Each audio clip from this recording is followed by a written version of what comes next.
Les sandwichs ont été une pierre angulaire de la gastronomie américaine pendant des générations, s'adaptant aux goûts des gens et aux conditions économiques de chaque époque. Chaque période historique y a laissé sa marque, donnant naissance à une variété de saveurs évocatrices de souvenirs, de nostalgie et de curiosité.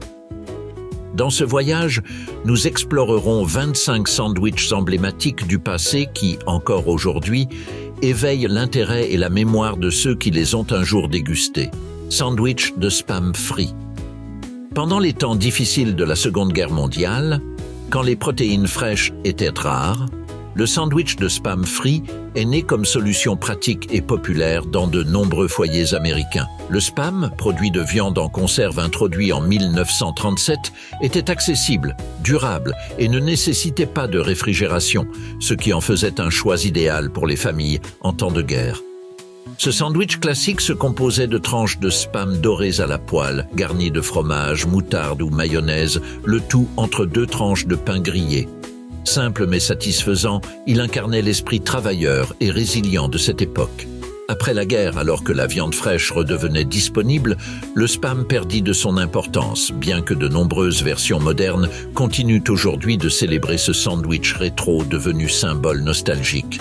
Sandwich de faux poulet. Autre invention ingénieuse de la Grande Dépression, le sandwich de faux poulet. À une époque où le poulet fraise était un luxe inaccessible pour beaucoup de familles, la créativité a permis de créer une alternative à base d'ingrédients bon marché. La garniture se composait d'un mélange de tomates hachées, œufs battus, fromage râpé, oignons, herbes, beurre et épices.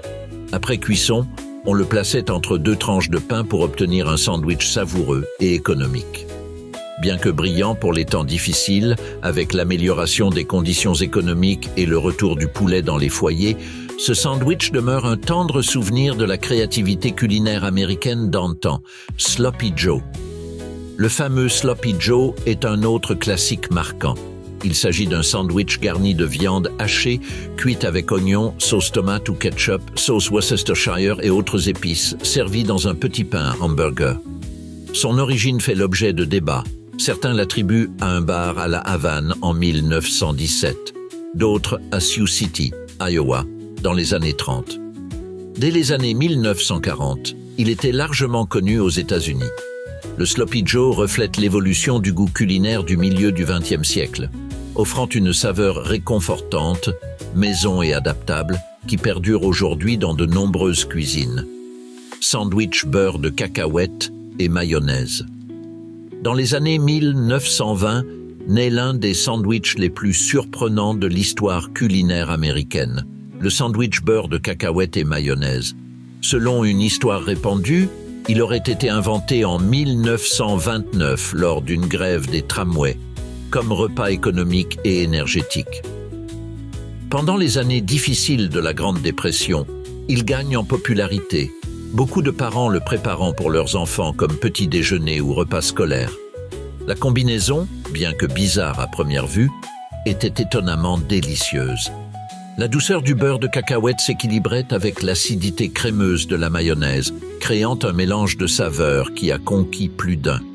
Avec le temps, il a décliné, bien que certains nostalgiques en gardent un souvenir affectueux. Sandwich au fromage et marmite. Ce classique venu du Royaume-Uni marie le moelleux du fromage au goût intense et salé de la marmite, pâte à base d'extrait de levure. Préparé généralement sur pain blanc ou complet sans croûte, le marmite au goût umami puissant coupe la douceur du fromage fondu pour offrir un contraste saisissant. Son goût n'est pas pour tout le monde, souvent qualifié d'acquis, mais il compte une légion de fidèles au Royaume-Uni, où il évoque les déjeuners scolaires et goûters traditionnels. Sandwich au foie de volaille. Très populaire dans les années 50, le sandwich au foie de poulet était considéré comme un véritable mets raffiné. Aujourd'hui moins répandu, on le trouve encore dans certaines cuisines familiales ou restaurants traditionnels. On marine d'abord les foies avec sel, ail et jus de citron pendant plusieurs heures. Ensuite, on les cuit jusqu'à tendreté. On les découpe en petits morceaux et on les place sur du pain complet grillé avec une couche de mayonnaise, laitue iceberg croquante et tranches de tomates fraîches. Bien que délicieux, Sa préparation exigeante et la préférence actuelle pour des saveurs plus simples ont réduit son attrait. Pourtant, il reste un plaisir nostalgiquement recherché, sandwich Monte Cristo. Le Monte Cristo est un sandwich emblématique de la cuisine américaine, particulièrement populaire au milieu du XXe siècle. Variante gourmande du croque-monsieur français, il combine le sucré et le salé de manière unique. Préparé avec jambon et fromage suisse comme le gruyère ou l'emmental, entre deux tranches de pain trempées dans un œuf battu ou un mélange façon panure, puis frites ou grillées, jusqu'à obtenir une croûte dorée et croustillante. Ce qui le distingue vraiment, c'est sa touche finale. Souvent saupoudré de sucre glace et accompagné de sirop d'érable ou de confiture de fruits, créant un contraste irrésistible. Sa renommée a explosé à Disneyland, notamment au restaurant Blue Bayou, où il est devenu un incontournable, sandwich œufs et sardines. Peu commun aujourd'hui, ce sandwich fut assez populaire dans les premières décennies du XXe siècle, notamment les années 20. Dans un contexte où la viande fraîche était chère, cette combinaison offrait une alternative nutritive accessible. On écrasait des œufs durs avec des sardines en conserve jusqu'à une pâte homogène que l'on étalait sur des tranches de pain. Solution pratique pour les familles ouvrières, il apportait énergie, goût et protéines bon marché. Avec le temps, il a disparu du répertoire culinaire, mais reste une curiosité intéressante de l'histoire alimentaire américaine. Sandwich de jambon endiablé, jambon diable. Ce classique du 19e et début 20e siècle tient son nom du caractère endiablé attribué aux épices piquantes utilisées pour rehausser le goût de la viande ou du pâté. La recette repose sur du jambon moulu mélangé à moutarde, sauce piquante, poivre de Cayenne et parfois mayonnaise, formant une pâte au goût prononcé. Popularisé par William Underwood Company dès 1868, avec son célèbre petit diable rouge en logo. Pour le sandwich, on tartine ce mélange sur du pain en ajoutant éventuellement laitue, cornichons ou oignons pour plus de fraîcheur. Moins courant aujourd'hui, il perdure parmi les amateurs de saveurs classiques et affirmées. Sandwich de viande en conserve, potted meat. Au début du 19e siècle, alors que la réfrigération était un luxe, le sandwich de viande en conserve, connu sous le nom de potted meat sandwich, était essentiel dans de nombreux foyers. La viande était cuite lentement jusqu'à tendre, puis scellée dans de la graisse pour conserver plusieurs semaines sans réfrigération. La préparation était simple, 2 tranches de pain beurré et une généreuse couche de viande en conserve. Sa popularité déclinera avec l'amélioration des techniques de conservation, mais il reste symbole d'ingéniosité culinaire d'antan. Aujourd'hui encore, certains en apprécient la texture robuste et le goût unique, histoire de revivre les saveurs authentiques d'autrefois. Sandwich banane et mayonnaise. Originaire du sud des États-Unis, le sandwich banane mayonnaise combine une association inhabituelle qui, malgré les réticences d'aujourd'hui, incarnait la créativité culinaire du XXe siècle. La recette est simple, pain blanc tartiné de mayonnaise, garni de tranches de banane mûre. L'acidité crémeuse de la mayo contraste avec la douceur du fruit, créant un équilibre surprenant. Particulièrement populaire dans les années 50-60, il figurait souvent au petit déjeuner ou dans les repas scolaires du Sud. Moins présent aujourd'hui, il demeure cher à la mémoire de ceux qui l'ont dégusté dans leur enfance. Sandwich au maïs en crème. Moins connu mais apprécié en son temps, ce sandwich était une option rapide et réconfortante pour les personnes pressées. Il se préparait avec du maïs en crème tartiné, sur du pain beurré, parfois accompagné de fromage, herbes ou légumes. Un passage rapide à la presse, à sandwich ou à la poêle suffisait. Sa texture douce et son goût sucré en faisaient un choix apprécié des enfants et des travailleurs. Bien que son usage ait décru, il reste apprécié par les amateurs de cuisine végétarienne maison. Rare dans les restaurants aujourd'hui, il conserve une place nostalgiquement douce pour ceux qui le revoient comme une option rapide et originale. Si vous êtes arrivé jusqu'ici, vous profitez assurément de ce voyage dans les saveurs du passé. Souhaitez-vous une deuxième partie avec encore plus de recettes oubliées? Laissez un like et abonnez-vous pour ne pas manquer les prochains épisodes de cette série pleine de nostalgie et de goût. Sandwich au concombre. Contrairement au précédent, ce sandwich représente l'élégance et la tradition britannique dans toute leur splendeur. Le sandwich au concombre est un classique des après-midi thé à l'anglaise, avec des racines remontant à l'époque victorienne. Il se prépare avec de fines tranches de concombre, légèrement salées pour en exalter la saveur, placées entre deux tranches de pain blanc sans croûte, tartinées de beurre ou de fromage frais. Son raffinement tient à sa simplicité, sa fraîcheur et sa délicatesse. Aujourd'hui, certaines variantes modernes utilisent du pain aux graines ou complet et y ajoutent des herbes fraîches comme l'ânette ou la menthe.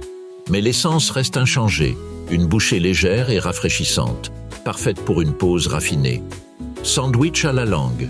Le sandwich à la langue est un bel exemple de la capacité de la cuisine à transformer un ingrédient modeste en un véritable délice. Bien qu'aujourd'hui jugé peu commun, il a été très apprécié tout au long du XXe siècle, notamment dans les delis juifs traditionnels ou les bistrots européens. La langue de bœuf était mijotée plusieurs heures jusqu'à tendreté, puis tranchée finement et servie sur du pain de seigle ou un petit pain croustillant, accompagné de condiments puissants, comme la moutarde forte ou le raifort. Ce sandwich offrait un jeu de textures et de saveurs, la richesse de la langue contrebalancée par le piquant des sauces. Aujourd'hui, il est plus rare, mais reste un trésor pour les amateurs de cuisine ancienne. Sandwich Cheese Dream. Le Cheese Dream est un sandwich aussi simple que réconfortant, qui nous transporte directement à l'époque de la Grande Dépression. Né dans une période où les ingrédients basiques étaient rois, il démontrait qu'avec peu, on pouvait créer du plaisir. C'était une version ouverte du classique grilled cheese, une tranche de pain beurré surmontée d'une fine tranche de fromage américain fondu délicatement. Certaines variantes y ajoutaient un filet de miel, de la chapelure grillée ou un soupçon de poivre. Avec les années, des variantes plus créatives sont apparues, utilisant des fromages artisanaux ou des épices. Mais l'essence du Cheese Dream réside toujours dans sa simplicité, une preuve que le plus humble peut être le plus savoureux. Sandwich au scrapple. Très apprécié dans la région du Middle Atlantic des États-Unis, le sandwich au scrapple est un exemple de cuisine rustique qui valorise chaque ingrédient. Le scrapple est une pâte compacte composée de restes de porc, comme le foie, le cœur ou la langue, cuit avec de la farine de maïs et des épices. Ce bloc est découpé en tranches, frit jusqu'à ce qu'il soit croustillant à l'extérieur et moelleux à l'intérieur, puis servi dans du pain moelleux, souvent avec de la moutarde ou même un filet de sirop d'érable pour un contraste sucré-salé. Avec son goût affirmé et sa texture solide, ce sandwich est un pilier de la cuisine Pennsylvania Dutch et reste un petit déjeuner ou déjeuner préféré de ceux qui aiment les saveurs authentiques et puissantes. Sandwich au poulet et sauce au canneberge. Ce sandwich apporte une touche festive à une combinaison salée classique. Il associe des tranches de poulet rôti ou grillé à l'acidité sucrée de la sauce au canneberge, évoquant les saveurs du Thanksgiving. Pour plus de richesse, on y ajoute souvent du brie ou un peu de mayonnaise, le tout servi dans du pain artisanal légèrement grillé pour créer un contraste de texture. Bien qu'il soit associé aux fêtes, ce sandwich s'est imposé à l'année grâce à son équilibre savoureux et son attrait visuel. C'est un hommage moderne au confort et à la tradition. Sandwich de spam à l'ananas. Le sandwich spam ananas est un vrai représentant de l'esprit culinaire américain des années 50, audacieux, sucré, salé, plein de contrastes. Né à une époque où le spam en conserve était courant, il consistait à faire frire des tranches de spam jusqu'à ce qu'elles soient dorées et croustillantes, puis à les associer à des rondelles d'ananas, frais ou en conserve. Certaines recettes ajoutaient même de la banane ou un filet de miel pour accentuer le contraste. Le résultat ? Un sandwich juteux, savoureux et légèrement tropical qui continue d'éveiller la curiosité. Il reflète une époque où l'imagination en cuisine n'avait pas de limite. Sandwich à la pâte d'anchois. Bien qu'il puisse aujourd'hui paraître excentrique, le sandwich à la pâte d'anchois fut très en vogue dans les années 50 et 60.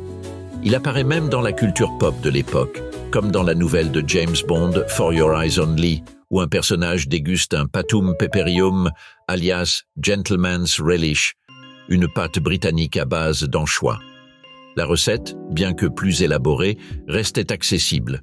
Des filets d'anchois écrasés mélangés à de la chapelure, du lait, de l'huile d'olive et du poivre, jusqu'à obtenir une pâte crémeuse. On y ajoutait souvent de fines rondelles de concombre, et le tout était tartiné sur du pain grillé beurré. Résultat, une bouchée au goût intense, salé et umami très marqué. Ce n'était pas au goût de tout le monde, mais les amateurs d'anchois la considéraient comme un délice.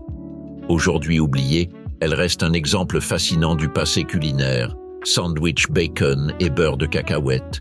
L'union du bacon et du beurre de cacahuète peut sembler étrange, mais ce sandwich fut un favori des années 50 et 60. Il proposait une combinaison unique de salé, sucré et gras, parfaite pour une pause gourmande. La version classique consistait à tartiner du beurre de cacahuète sur du pain, ajouter des tranches de bacon cuit et, dans bien des variantes, des rondelles de banane. L'équilibre entre protéines et glucides en faisait un encas énergétique. Avec le temps, ce sandwich est devenu plus rare, mais le duo bacon-beurre de cacahuète reste un mariage apprécié. Certains le revisitent avec du miel ou des oignons caramélisés pour un résultat encore plus surprenant. Sandwich au fromage pimenté, pimento cheese sandwich. Ce sandwich est une véritable institution dans le sud des États-Unis et un classique qui réveille des souvenirs d'enfance, en particulier chez les baby boomers et la génération X. Il est préparé avec un mélange crémeux de cheddar râpé, mayonnaise, un filet de lait tiède et de petits morceaux de poivron marinés, souvent des piments doux en conserve. Cette pâte est généreusement étalée sur du pain frais, parfois accompagné de laitue ou de cornichons. Bien que ses origines soient nordiques, c'est dans le sud qu'il a trouvé sa véritable identité, grâce à l'abondance des poivrons et au goût pour les préparations maison et réconfortantes. Avec l'arrivée de sandwichs plus modernes et rapides, sa popularité a décliné. Pourtant, il reste un incontournable des pique-niques, réunions familiales et festivals locaux. Son succès tient à sa saveur, mais aussi à sa polyvalence. En plus de garnir les sandwichs, la pâte peut servir de dip ou d'accompagnement pour les barbecues. Sandwich à la fausse salade de jambon, mock ham salad sandwich. Pendant le XXe siècle, à une époque où le vrai jambon n'était pas à la portée de tous, cette version ingénieuse voyait le jour. Le sandwich à la fausse salade de jambon illustre une fois de plus l'inventivité culinaire américaine en période de pénurie. La recette utilisait généralement de la mortadelle hachée ou toute autre charcuterie bon marché, mélangée à de la mayonnaise, du relish, condiments, sucré acide à base de cornichons et diverses épices. Cette pâte savoureuse et accessible était étalée sur du pain pour un sandwich à la fois économique et rassasiant. Bien que tombée en désuétude, cette création reste un souvenir affectueux d'une époque où l'on savait faire beaucoup avec peu. La réinterpréter aujourd'hui, c'est renouer avec les racines modestes mais riches de la cuisine américaine. Sandwich de la victoire, Victory Sandwich. Ce sandwich est bien plus qu'une recette. C'est un symbole de résilience et d'espoir. Il est né après la Seconde Guerre mondiale, lorsque les ressources restaient limitées et que chaque ingrédient comptait. Le sandwich de la victoire se composait de ce que l'on avait sous la main, du pain tartiné de beurre ou de moutarde et une protéine froide, charcuterie, fromage ou légumes rôtis. Son importance ne résidait pas tant dans les ingrédients que dans ce qu'ils représentaient, le retour à une forme de normalité. Aujourd'hui, certains chefs rendent hommage à ce classique en le revisitant avec des ingrédients plus raffinés, pain artisanal, légumes marinés, tartinade maison. Mais son essence reste intacte. Faire avec ce qu'on a et le savourer avec fierté. Sandwich à l'olive loaf, pain de viande aux olives. Remontons aux années 50 et 60, quand les repas scolaires et les pique-niques familiaux n'étaient pas complets sans un bon sandwich à l'olive loaf. Ce pain de viande froid, fait d'un mélange de bœuf et porc haché avec des olives vertes, avait une saveur unique et facilement reconnaissable. Pour le préparer, on plaçait quelques tranches de ce saucisson sur du pain tartiné de mayonnaise ou de moutarde, souvent avec de la laitue croquante ou du fromage en tranches. On l'accompagnait souvent de chips, cornichons ou fruits. Star de son époque, il a peu à peu disparu avec l'essor des préoccupations autour des aliments ultra transformés et la recherche d'une alimentation plus saine. Pourtant, il reste un clin d'œil savoureux à une époque où praticité et plaisir allèrent de pair. Sandwich au bâtonnet de poisson. Nous terminons cette liste avec un véritable classique du fast-food maison, le sandwich au bâtonnet de poisson. Ce sandwich s'est popularisé dans les années 50 grâce à l'entreprise Gorton's of Gloucester, Massachusetts, qui a lancé ses bâtonnets de poissons surgelés en profitant du boom télévisuel pour faire leur publicité. Sa préparation était rapide et facile. Il suffisait de cuire les bâtonnets au four ou à la poêle, puis de les insérer entre 2 tranches de pain avec un peu de sauce tartare, du ketchup ou même de la laitue. C'était le plat idéal pour les familles occupées et une option fréquente dans les cantines scolaires. Il incarne l'esprit d'une époque marquée par la commodité, l'essor des surgelés et la volonté d'offrir des repas rapides et savoureux aux enfants. Aujourd'hui, moins courant, il demeure un plaisir nostalgique pour ceux qui ont grandi pendant ces années dorées. Même si beaucoup de ces sandwichs ont été oubliés ou remplacés par de nouvelles tendances culinaires, ils conservent une place particulière dans la mémoire collective de plusieurs générations. Ils racontent bien plus que ce qu'on mangeait. Ils révèlent comment on vivait, dans des époques marquées par la créativité, l'adaptation et la simplicité, où quelques ingrédients pouvaient devenir un véritable festin. Que ce soit par nostalgie, par curiosité ou simplement par amour pour la cuisine rétro, redécouvrir ces sandwichs, c'est renouer avec le passé, savourer l'histoire et rendre hommage à l'ingéniosité de celles et ceux qui ont su faire beaucoup avec peu. Et vous, lequel de ces sandwichs aimeriez-vous goûter aujourd'hui? Chaque sandwich est une capsule temporelle, une bouchée qui raconte une histoire. Si ce voyage à travers les classiques de la cuisine américaine vous a plu, n'oubliez pas de liker la vidéo, de vous abonner et d'activer la cloche. On se retrouve dans le prochain épisode pour une nouvelle aventure culinaire à travers le temps.